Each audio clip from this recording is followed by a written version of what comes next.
Достойно исполнять воинский долг, мужественно защищать свободу, независимость и конституционный строй России, народ и отечество. Еще в 2019 году Руслан Китиев принес торжественную присягу свято соблюдать Конституцию России, строго выполнять требования воинских уставов. И вот спустя 4 года, уже являясь выпускником Московского высшего общевойскового командного училища, он вспоминает, как все начиналось. Курс молодого бойца – самое настоящее испытание на прочность. Затем первые месяцы в казарменных условиях, знакомство с офицерским, преподавательским составом и грандиозные планы на будущее. Когда я поступал, на 3-м курсе учились еще 2 наших земляка.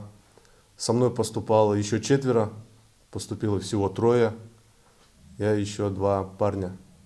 И вот 4 года мы вместе служили, учились, при необходимости помогали друг другу и выпустились тоже вместе. Выпускники до нас оставили только положительный след за собой, хорошую память их.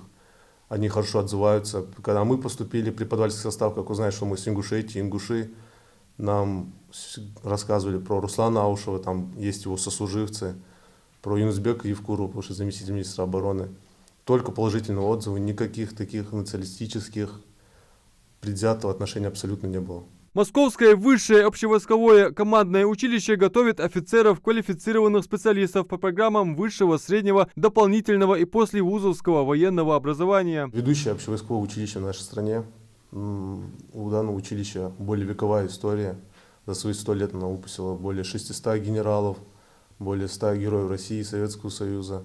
Имеет огромную материальную базу, преподавательский состав. И, в принципе, именно эти критерии были решающими при выборе военного учебного заведения. Взял, так сказать, пример с отца, с дяди. Отец тоже в структуру служил, дядя тоже военнослужащий. И вот, смотря на них, стараясь быть на них похожим,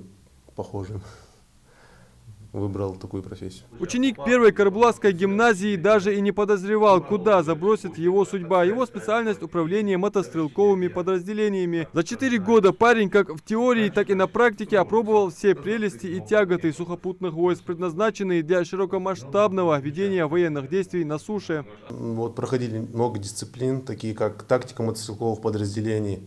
Это конкретно вот о чем ты говоришь. Насчет дислокации, действий подразделений в той или иной ситуации, будь то наступление, оборона, форсирование, эксплуатацию бронетанкового вооружения техники, тоже вот, как обслуживать технику, как за ней ухаживать правильно, чтобы она прослужила дольше, технические, вот, техобслуживание, ежедневное техническое обслуживание. Вот, ну, все на каждой дисциплине, по каждому моменту объясняют, проходят, изучаем. Ну, вот в процессе учебы у нас были командировки в различные воинские части Западного военного округа. И вот уже находясь в командировке, я понял, что больше душа лежит у меня к устройству вооружения и его боевому применению. Вот, например, такие вопросы, как пристрелка вооружения, там, снять пушку, поставить. Все связанное именно с вооружением техники. Не эксплуатация, не вождение, не тактика.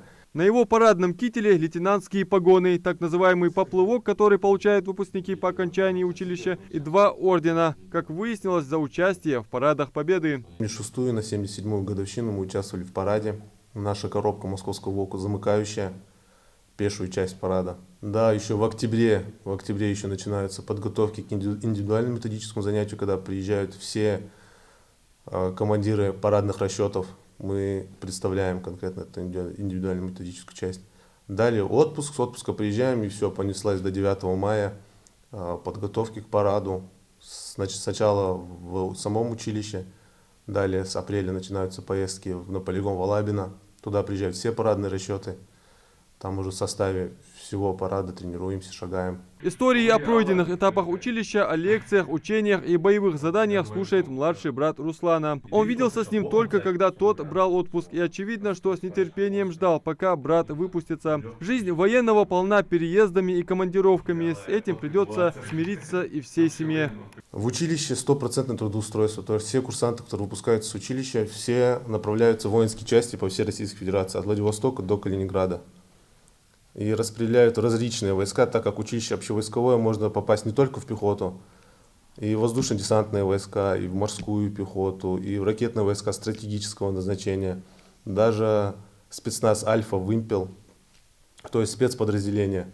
То есть каждый кто к чему стремится. Я распределился в Западный военный округ, Владимирская область. И вот буквально через дня 3 полечу, ознакомлюсь, разберемся уже.